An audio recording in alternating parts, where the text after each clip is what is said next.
السلام علیکم ورحمۃ اللہ وبرکاتہ۔ اعوذ باللہ من الشیطان الرجیم، بسم اللہ الرحمن الرحیم۔ رب اشرح لی صدری ویسر لی امری واحلل عقدۃ من لسانی یفقہوا قولی۔ اللہم فقہنا فی الدین، اللہم فقہنا فی الدین، اللہم فقہنا فی الدین۔ سورہ البقرہ کی آیت نمبر 217 ہے۔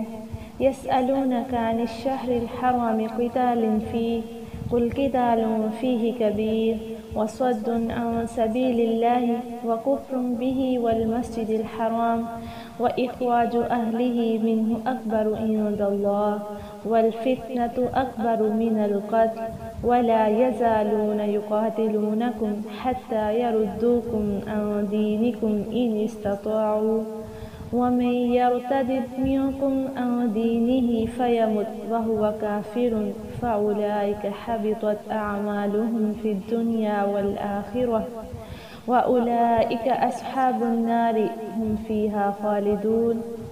وہ آپ سے حرمت والے مہینے میں قتال کرنے کے بارے میں سوال کرتے ہیں۔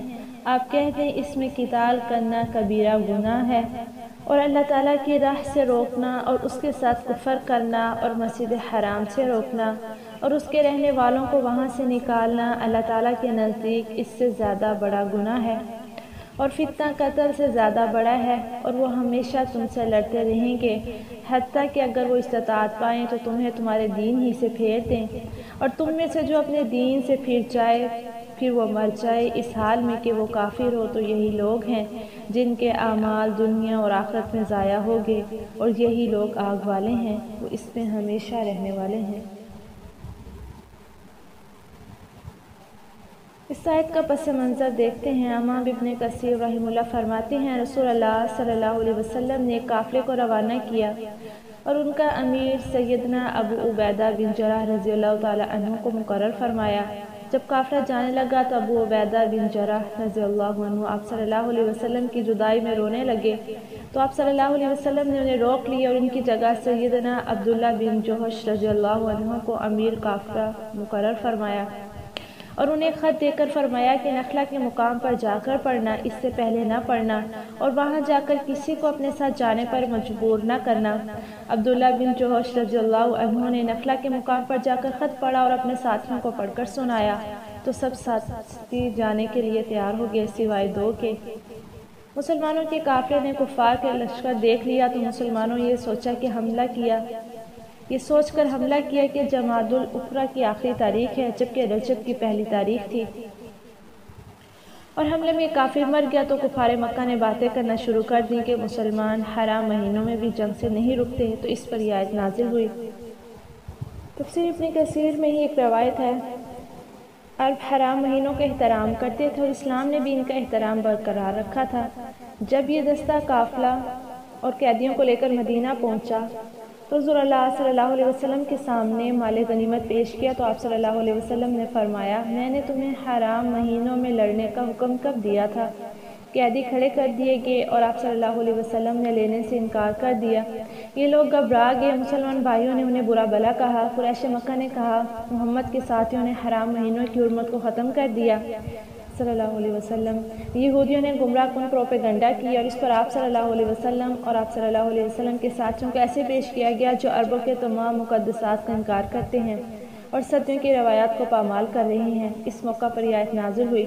معاملے کا سچائی کے ساتھ فیصلہ ہو گیا اور رسول اللہ صلی اللہ علیہ وسلم نے قیدیوں اور مال غنیمت کو قبول کر لیا۔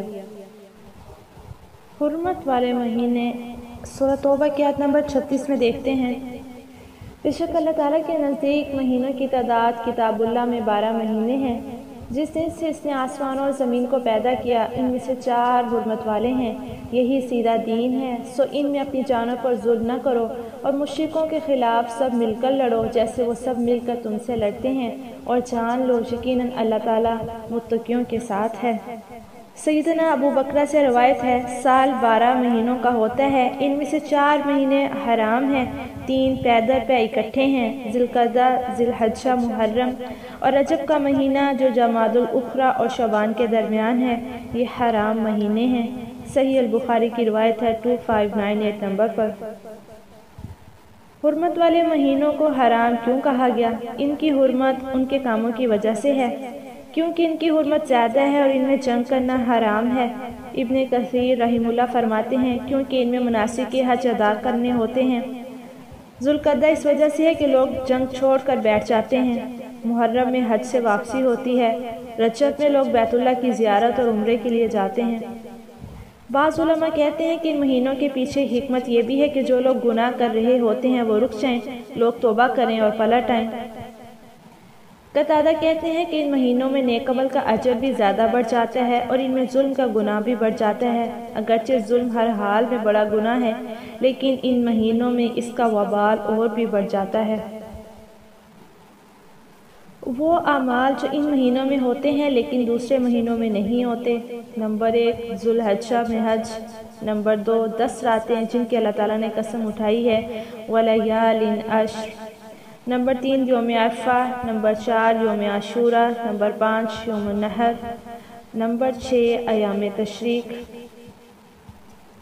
ابو ہریرہ رضی اللہ تعالیٰ عنہ سے روایت ہے کہ رسول اللہ صلی اللہ علیہ وسلم نے فرمایا افضل الصیام بعد رمضان الصیام المحرم، یعنی رمضان کے روزوں کے بعد افضل روزے محرم کے روزے ہیں۔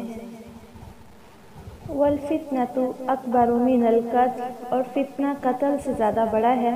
اللہ تعالیٰ کے راستے سے روکنا، شرک کرنا، غیر اللہ کی عبادت کرنا، ایمان والوں کو کعبہ میں نہ جانے دینا، ان کو گھروں سے بے گھر کرنا ایسا فتنہ ہے جو قتل سے زیادہ بڑا ہے۔ قتال، قتل و غارت اللہ کے ہاں کبیرہ گناہ ہے۔ اگر حرام مہینوں میں اس کا ارتکاب کیا جائے تو اس کا گناہ اور بھی بڑھ جاتا ہے۔ سیدنا عبداللہ بن عمر بیان کرتے ہیں رسول اللہ صلی اللہ علیہ وسلم نے فرمایا بلا شبہ اللہ نے اس شہر میں اس مہینے میں اس دن کی حرمت کی طرح تم پر تمہارے خون، مال اور عزتیں حرام کی ہیں۔ صحیح البخاری کی روایت ہے 1655 نمبر پر۔ سیدنا ابو ہریرہ بیان کرتے ہیں کہ رسول اللہ صلی اللہ علیہ وسلم نے فرمایا جب کوئی اپنے مسلمان بھائی کی طرف کسی لوہے کی چیز سے اشارہ کرتا ہے تو فرشتے اس پر لعنت بھیجتے ہیں، چاہے اس کا سگا بھائی ہو، یعنی اشارہ کرنا بھی لعنت کا سبب ہے۔ سیدنا سلمہ بیان کرتے ہیں جس شخص نے ہم پر تلوار لہرائی وہ ہم میں سے نہیں۔ صحیح مسلم کی روایت ہے 99 نمبر پر۔ ابو موسیٰ رضی اللہ عنہ نے کہا کہ نبی کریم صلی اللہ علیہ وسلم نے فرمایا جس نے ہم مسلمانوں پر ہتھیار اٹھایا وہ ہم میں سے نہیں۔ صحیح بخاری 7071۔ قتل دنیا کی بربادی سے بڑا گناہ ہے۔ برا بن عازب بیان کرتے ہیں رسول اللہ صلی اللہ علیہ وسلم نے فرمایا پوری دنیا کا ختم ہو جانا اللہ کے ہاں ایک مومن کو ناحق قتل کرنا زیادہ آسان ہے۔ رسول اللہ صلی اللہ علیہ وسلم نے فرمایا اگر آسمان و زمین والے کسی مومن کے خون پر اکٹھے ہوں تو اللہ ان سب کو جہنم میں داخل کر دے گا۔ دوسری روایت میں ہے کہ ہم سے محمد بن العلا نے بیان کیا، کہا ہم سے ابو اسامہ نے بیان کیا، ان سے برید نے، ان سے ابو ہریرہ نے اور ان سے ابو موسیٰ رضی اللہ تعالی عنہ نے کہ نبی کریم صلی اللہ علیہ وسلم نے فرمایا جس نے ہم مسلمانوں پر ہتھیار اٹھایا وہ ہم میں سے نہیں۔ صحیح بخاری۔ فتنہ کیا ہے؟ الفتنہ تو اکبر من القتل، لغوی معنی ہے آزمائش، امتحان، اختلاف رائے، گمراہی، رسوائی، رنج، کفر و شرک۔ اصطلاحی مفہوم امام جرمانہ رحمہ اللہ بیان کرتے ہیں وہ کیفیت جس سے انسان کی اچھی اور بری حالت ثابت ہوتی ہے۔ امام نووی فرماتے ہیں وہ کیفیت جس سے انسان کا باطن ظاہر ہو جائے۔ ابن کثیر فرماتے ہیں لوگوں کو ان کے دین کے بارے میں فتنے میں ڈالنا۔ ابن عباس فرماتے ہیں کفر و شرک۔ مجاہد کہتے ہیں اس سے مراد کفر ہے۔ ابن القیم رحمہ اللہ فرماتے ہیں فتنے کی دو اقسام ہے، شبہات کا فتنہ، شہوات کا فتنہ۔ شبہات کا فتنہ وجہ کیا ہے؟ علم کی کمی، فہم و بصیرت کی کمی، اور اس کا علاج رسول اللہ صلی اللہ علیہ وسلم کی اتباع اور یقین ہے۔ شہوات کا فتنہ وجہ عقائد باطلہ، عمل بالنفس، اور اس کا علاج صبر ہے۔ وَلَا يَزَالُونَ يُقَاتِلُونَكُمْ حَتَّى يَرُدُّوكُمْ عَنْ دِينِكُمْ إِنِ اسْتَطَاعُوا، اور وہ ہمیشہ تم سے لڑتے رہیں گے حتیٰ کہ اگر وہ استطاعت پائیں تو تمہیں تمہارے دین ہی سے پھیر دیں۔ اسلام کے دشمن مسلمانوں کے خلاف کئی طرح کی جنگیں لڑتے ہیں، کئی قسم کے ہتھیار استعمال کرتے ہیں، لیکن ان کا مقصد ایک ہی رہتا ہے کہ کسی طرح انہیں ان کے دین سے پھیر دیں۔ مسلمانوں کو خبر دی جا رہی ہے کہ ان سازشوں میں ثابت قدم رہیں اور دین اسلام کو قبول کرنے کے بعد اس سے پھر جانے والا مرتد کہلاتا ہے۔ مرتد ہونے کے بعد اگر کوئی توبہ نہ کرے تو اس کی سزا قتل ہے۔ رسول اللہ صلی اللہ علیہ وسلم نے فرمایا، من بدل دینہ فاقتلوہ، جو اپنے دین کو بدل ڈالے تو اسے قتل کر دو۔ صحیح بخاری کتاب الجہاد۔ مرتد ہونے والا کافر ہو جاتا ہے اور کافر کی دنیاوی اور اخروی سب اعمال برباد ہو جاتے ہیں۔ مرتد ہونے والا آگ میں جائے گا جہاں وہ ہمیشہ رہے گا۔ وَأُولَئِكَ أَصْحَابُ النَّارِ هُمْ فِيهَا خَالِدُونَ۔ سبحانك اللهم وبحمدك نشهد أن لا إله إلا أنت نستغفرك ونتوب إليك۔ السلام علیکم ورحمۃ اللہ وبرکاتہ۔